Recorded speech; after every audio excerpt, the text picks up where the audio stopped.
बिस्मिल्लाहिर्रहमानिर्रहीम अस्सलामुअलैकुम फ्रेंड। आज के इस लेसन में मैं आपको सिखाने वाली हूँ a lion and a mouse story. Video को अंत तक ज़रूर देखिएगा। अगर ये स्टोरी पसंद आई हो तो इब्राहिम टीवी को सब्सक्राइब कर लीजिए, बेल नोटिफिकेशन को ऑल पे लगा दीजिएगा ताकि आपको हमारी मज़ीद वीडियोस की नोटिफिकेशन मिलती रहे। तो चलिए शुरू करते हैं। A lion and a mouse.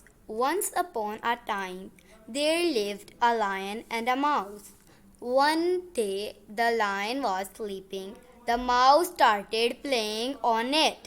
The lion woke up. He coughed up the mouse and was going to kill.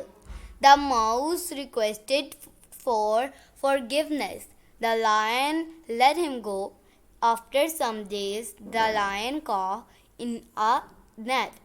The mouse cut the net with his teeth. The lion was free. He thanked the mouse. Moral: do good, have good. अच्छा करोगे तो अच्छा मिलेगा। बस यही थी friend आज का हमारा लेसन। वीडियो पसंद आई हो तो इसे लाइक करें, चैनल को सब्सक्राइब करें। आज से मिलेंगे अगली नेक्स्ट वीडियो में। तब तक के लिए अल्लाह हाफिज़।